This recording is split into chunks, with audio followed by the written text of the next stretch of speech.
Ar-rifqu Arifku bid-dha'ifi bid-dha'ifi min khuluqis syarifi. min khuluqis sarifi.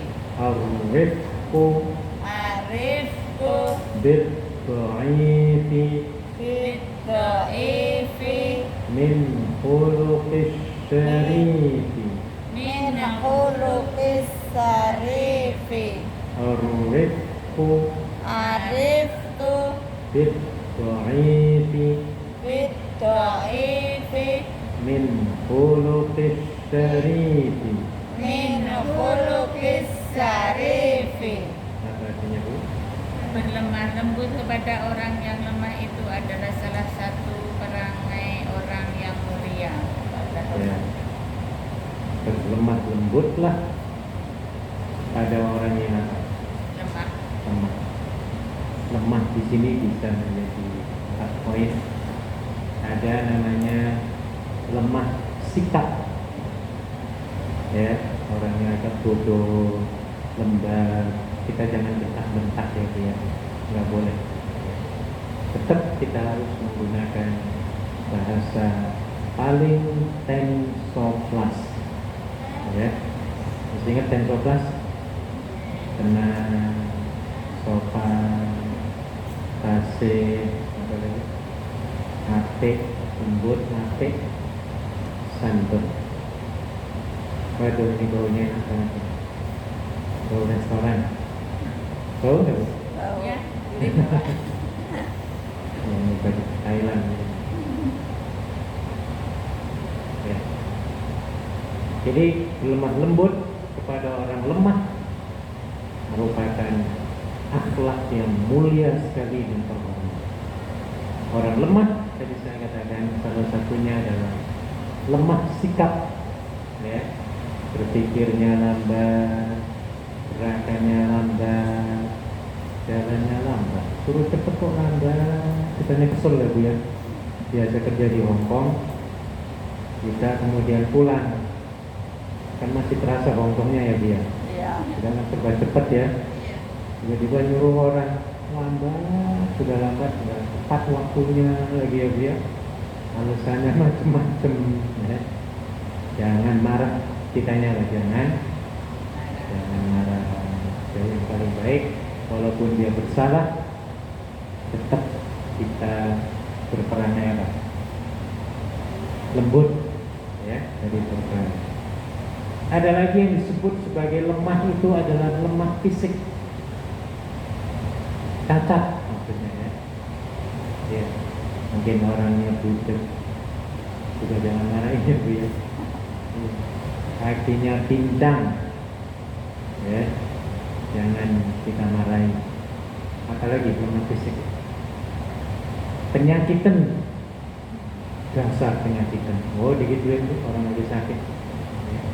Tambah sakit teman, tambah sakit, sudah sakit disakiti lagi. Nah, begini, jangan, nggak boleh.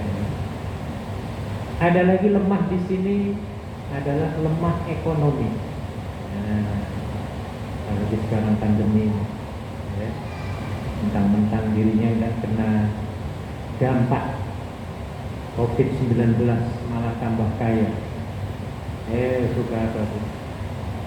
Kita nyumpain orang miskin lo, males, gitu-gituin terus. Jangan ya.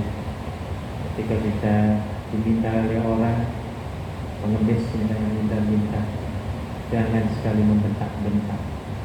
Kalau membentak-bentak, lu sih males, ya, maunya apa? Minta doang. Wah, menyakitkan banget, ya. Ada dalam surah Ad-Duha disebut wa anna as-sa'ila fala tanhar. Apa ya? Wad-duha wal laili idza saja ma wadda'aka rabbuka wa ma qala wa lal akhiratu khairun laka minal ula wa la sawfa yu'tika rabbuka fatarda alam yajidka yatiman fa'awa wa wajadaka dhallan fahada wa wajadaka 'ailan fa'aghnaa fa'ammal yatima fala taqhar. Di sini dimulai wa ammal yatima, dan adapun kepada orang-orang yatim, anak yatim, fala taqhar, jangan bentak-bentak, jangan dorong-dorong. Ya, orang sudah anak yatim, nggak punya orang tua, ya, ini dibentak-bentak, belas semua, nesakno ya bingung, kasihan, jangan, ya.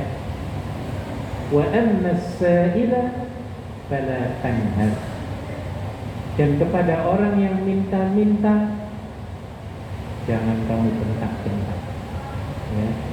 Harus malah justru kita menyayangi para pengemis, ya, karena di situ pahalanya luar biasa, ya. Pemberi, orang yang di atas, lebih mulia daripada tangan di bawah, ya. Orang yang memberikan secara ikhlas pahalanya berlipat kali ganda. Satu contoh, Nabi ketika berada di rumah, pintu beliau diketuk oleh seseorang, ya. Ketika dibuka, orang itu bertanya, ya Rasulullah, tolong berikan aku sesuatu, aku nggak punya apa-apa, ya. Bila perlu kau berikan sorbanmu supaya aku jual. Bayangkan, sorban yang paling dicintai oleh Nabi tiba-tiba diminta oleh pengemis itu untuk dijual di pasar. Nabi malah justru senang, ya, barang kesukaannya itu disukai orang dan diberikan. Kalau kita kan enggak, ya, paling dikasih yang sudah sobek-sobek sedikit gitu. Iya. Atau kalau makanan ngasihnya yang apa? Yang sudah lama-lama, mungkin yang sudah mau busuk dikasih. Yang masih segar, ya ojo. Nah kan gitu ya, berat. Nabi malah senang banget, ya.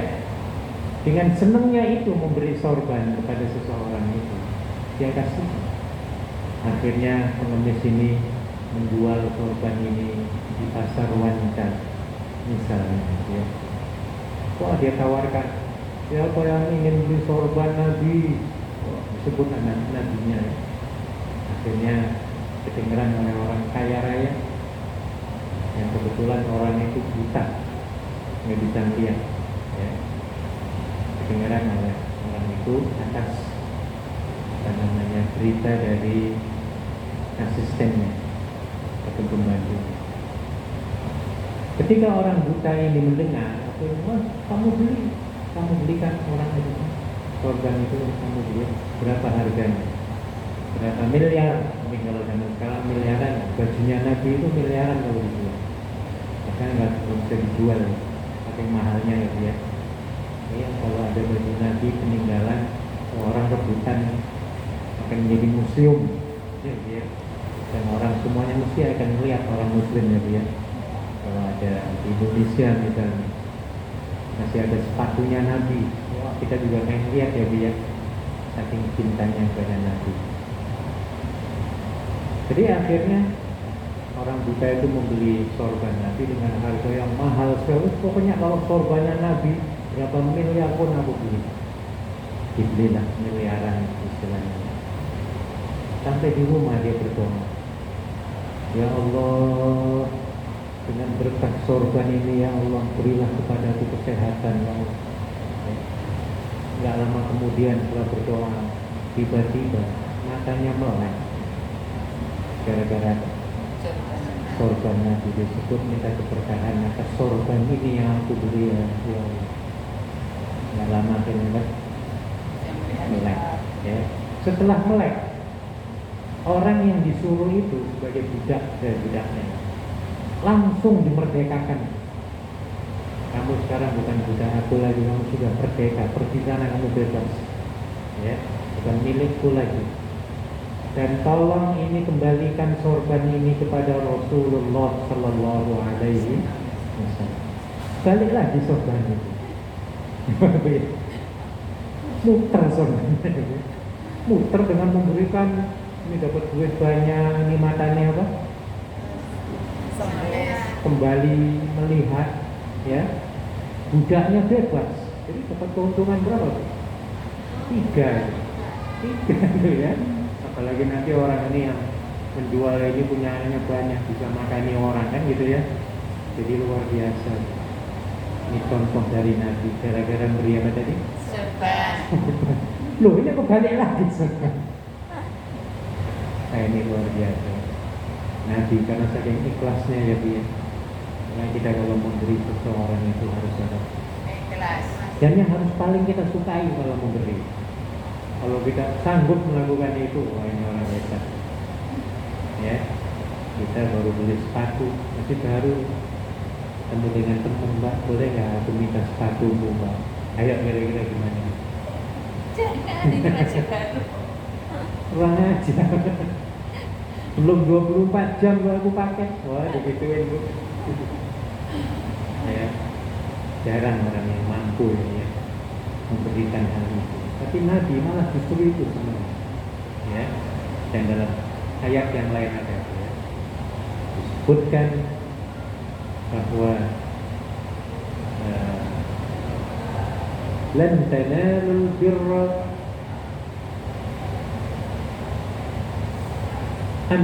lan tanalul birra hatta tunfiqu mimma tuhibbun. Nah, itu ayat-ayat. Kamu tidak akan mendapatkan surga atau kebaikan sebelum kamu memberikan apa yang kamu paling cintai. Nah, ini agak sulit sama kayak tadi lah, kayak Nabi ya. Ya, jadi kembali kepada nomor 43.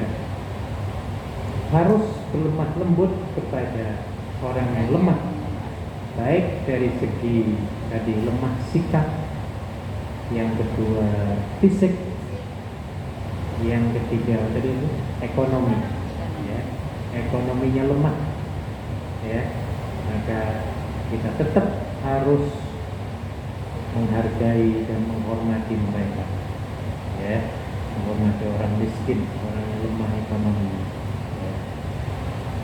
Dan yang keempat di sini lemah dalam hal berpikir, pikiran ini khusus pikirannya lambat sekali berpikir. Kita jangan marah.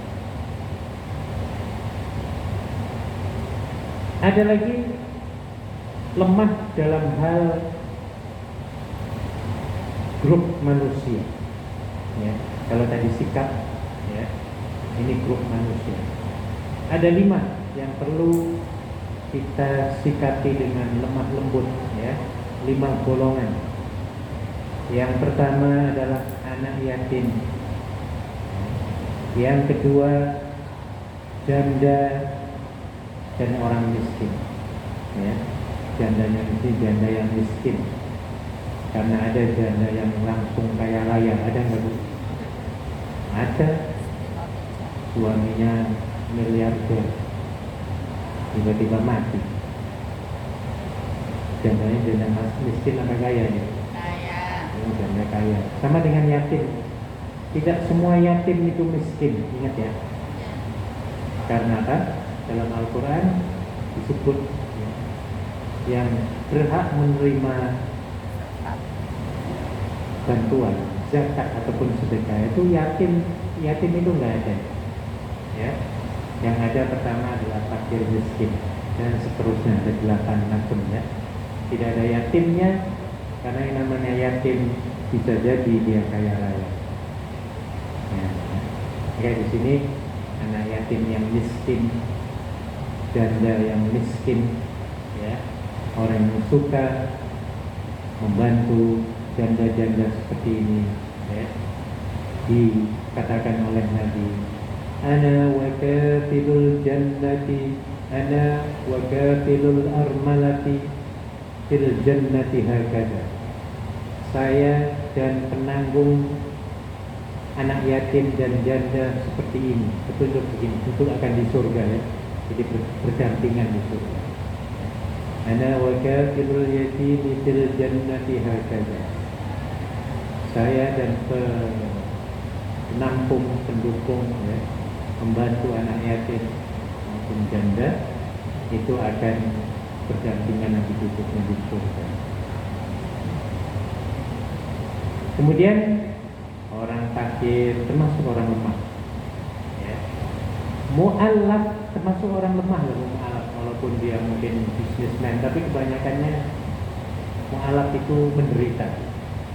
Kenapa menderita? Karena dia terguncang, keluarganya bisa terguncang dengan salah satu anggotanya yang masuk Islam. Banyak mu'alaf yang ketika dia masuk Islam diusir dari keluarganya. Ada yang pernah dengar nggak, Bu? Iya. Iya. Ada yang langsung dipecat dari pekerjaan, ya, diisolir oleh teman-temannya, ya, bantuannya diputuskan, ya. Maka oleh sebab itu di sini termasuk menjadi orang yang lemah. Dan sebab itu ada alokasi untuk bantuan zakat, ya, dikhususkan untuk orang-orang apa? Mu'allafati qulubuhum. Karena mereka mempunyai masalah besar dalam keluarganya, pekerjaannya, lingkungannya, ya, dan lain sebagainya. Dan yang terakhir, golongan korban bencana, ini juga orang-orang lemah, ya. Perlu kita bantu mereka. Apa sih keistimewaan kita berlemah lembut dengan orang yang lemah ini, ya? Setidaknya ada 4 keistimewaan kita berlemah lembut kepada orang yang lemah, yang dianggap sebagai akhlak yang paling mulia. Apa keistimewaannya? Yang pertama adalah selamat dari kesusahan dunia dan akhirat. Orang yang selalu menolong orang lain, Bu, sudah mendapatkan asuransi, jaminan, ya, dari Nabi SAW bahwa orang ini mesti nggak akan menemukan kesusahan, kesengsaraan, ya, di dunia maupun di akhirat. Saya belum pernah menemukan orang yang suka membantu orang, hidupnya itu sengsara, menderita, itu belum pernah. Hanya ibu lebih banyak panjenengan membantu orang, malah justru di situ Allah akan memberikan, akan diberikan bantuan dari Allah. Makanya saya selalu perhatikan kepada teman-teman yang suka membantu teman di Hongkong ini, teman-teman di organisasi, di halakon, ya. Ketua itu paling puyeng, kayak buku pagi-pagi udah mikirin nih, udah dibuka belum nih lampunya, kan gitu ya. Siapa yang beresin mic ini, dan lain sebagainya. Ini kan satu kontribusi membantu teman-teman, ya, supaya tinggal enak duduk, nggak usah beres-beres, nggak usah nyapu-nyapu, ya Bu, ya, jamaahnya. Dan itu setiap hari apa? Rebo misalnya, mikiri bagaimana supaya jamaah Rebo ini apa? Banyak dan enak gitu. Maka saya sudah yakin banget, ya, buku itu akan banyak diberi oleh Allah, ya, diberi kemudahan, diberi, nyatanya begitu ya Bu, ya. Nah, jadi lebih banyak kita membantu orang di situ, Bu, kita akan banyak menerima, ya, bantuan dari siapa? Allah Subhanahu wa ta'ala. Baliknya orang yang pelit membantu, baik itu tenaga, pikiran, ya, orangnya akan dipeliti oleh Allah. Aku males, biarin aja, Mas. Puji aja loh, wong aku juga bukan anggota kok. Wah, ini namanya pelit banget ini, ya. Jangan kayak gitu ya, Bu, ya. Datang di masjid jika perlu berinisiatif apa yang bisa dilakukan ketika berada di masjid. Nah, ya, apakah bersih-bersih, si sendal gitu loh di luar, ya, bagaimana supaya rapi, ya, dia, supaya kelihatannya bersih, ya, beresin apa itu kursi, ya, kadang kursinya nggak beres ya. Saya dulu waktu di pondok, kalau pagi itu biasanya ke masjid, ya sebelum duha atau setelah duha. Kemudian saya bawa kertas ataupun tempat untuk nyarian tai cetak. Kan di Indonesia banyak ya, kotor itu Indonesia tadi. Oh, udah keliling dari kotoran-kotoran itu. Setelah melakukan itu rasanya enak. Jadi setelah membantu apapun, berkontribusi dengan ikhlas, kita dapat merasakan manis dan nikmatnya hidup.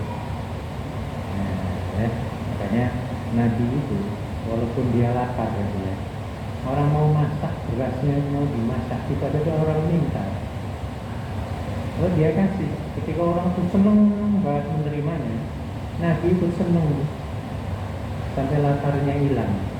Ya, kita juga mungkin pernah merasakan ketika kita membantu orang yang sedang bermasalah, tiba-tiba dia senang banget kita lihat, kita juga ikutan itu senang. Jadi kesenangan itu kita dapat karena kita menyenangkan orang lain. Jadi jangan pelit-pelit nyenengin orang lain. Nah, apalagi di sini menyenangkan orang-orang yang lemah. Jadi, ya, maka insya Allah, dan kita harus yakini Allah akan menyelamatkan kita dari kesusahan dunia dan akhirat. Ada hadis Nabi yang menyatakan, ya, man nattasa kurbatan min kurabid dunia, barang siapa yang mengentas ataupun mengangkat satu kesulitan orang muslim, maka Allah akan mengentas, ya, mengangkat kesusahan orang itu di dunia dan di akhirat. Jadi prinsipnya jangan pelit-pelit membantu orang lain, ya. Yang kedua, manfaatnya bagi kita kalau berlemah lembut kepada orang-orang yang lemah. Manfaatnya dapat melembutkan hati kita. Ya, kita melihat orang lagi kesusahan karena kita sering membantu, ya. Ya Allah, kasihan banget orang sudah makan apa belum. Hati kita berkata begitu, ya. Tapi kalau orang yang pelit, mungkin nggak dia mengatakan hal itu. Mungkin dia sebaliknya, biarin amat, dia malas kok. Itu ya dia, kalau mau percaya dia mampus. Nah, malah begitu. Nah, tapi orang yang suka membantu, dia akan berpikir lain, ya, bagaimana supaya orang yang membutuhkan itu dapat dipenuhi keperluannya. Tidak, hanya orang yang suka membantu, hatinya jadi lembut, lunak, ya, hatinya jadi terang. Kemudian yang ketiga, ada hadis Nabi, orang yang suka menolong orang lemah dapat tempat di samping Rasulullah di surga kelak. Ini tadi yang saya sampaikan, ya. Ana wa kafilul yatimi fil jannah. Saya dan penanggung anak-anak yatim miskin itu akan berada di surga. Ada lagi masalah dengan janda, as-sa'i 'alal armalati, orang yang selalu mengusahakan membantu pada orang-orang janda yang lemah.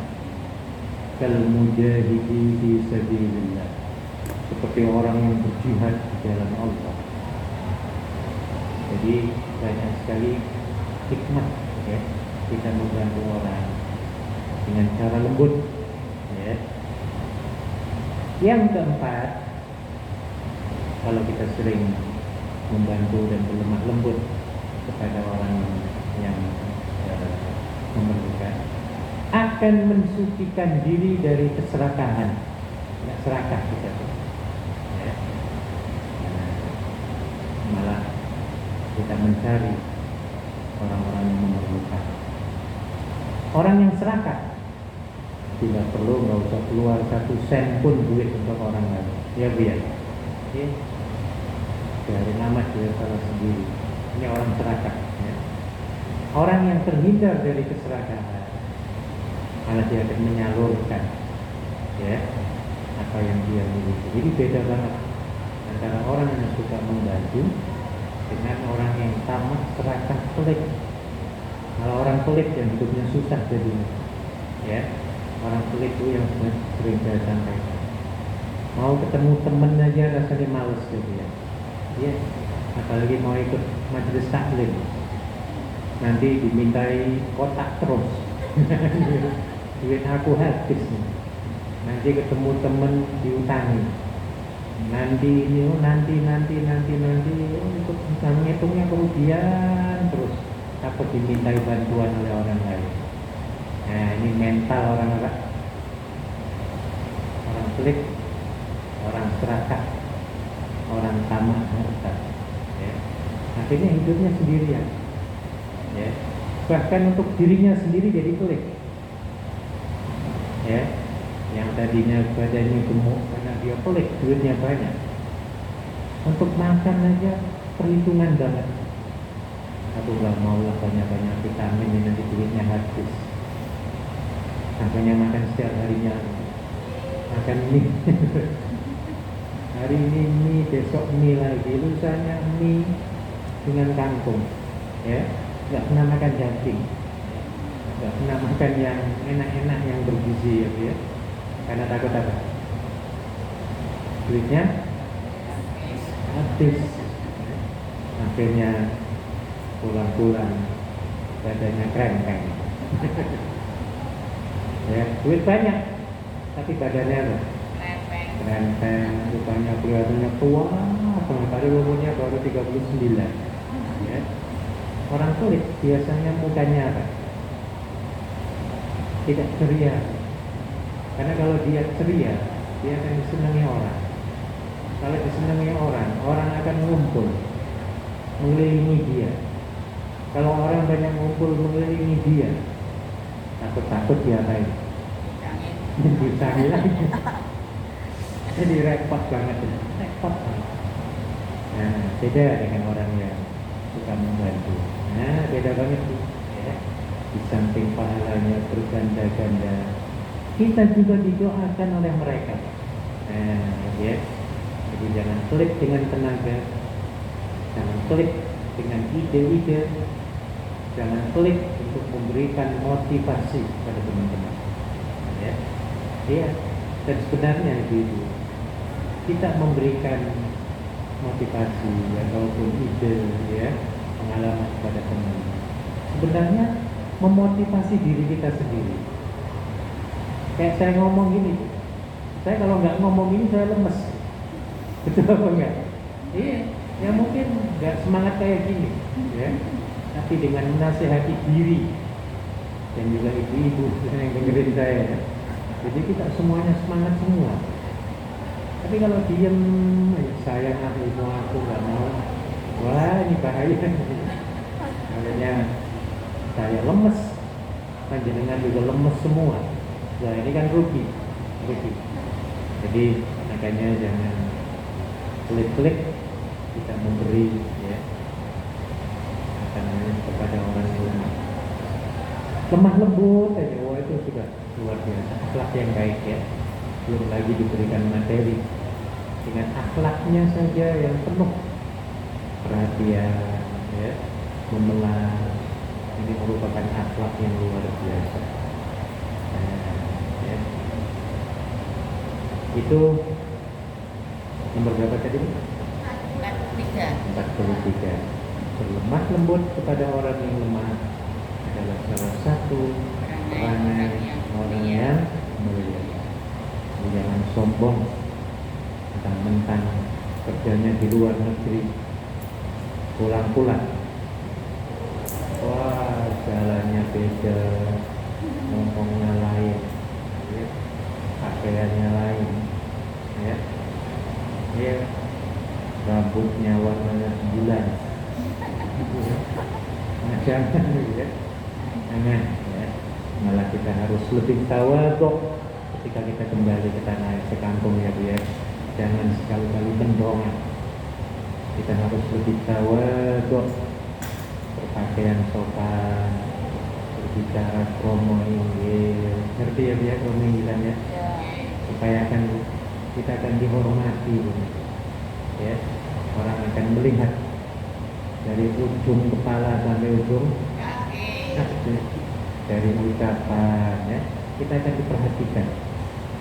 diperhatikan ya. Kalau mereka melihat kita yang positif, mereka akan mengatakan apa? Loh, di Hongkong itu kok kayak pesantren, pulang-pulang kayak nyantri, kan kayak gitu ya dia. Ini kok kayak pulang dari Universitas Al-Azhar di Mesir. Ya. Iya. Kalau dulu waktu pergi ke Hongkong itu kok gundulan. Minta maaf ya. Gundul apa enggak dulu? Nggak pakai kerudungnya? Sudah gundul, rambutnya pendek kayak wong lanang.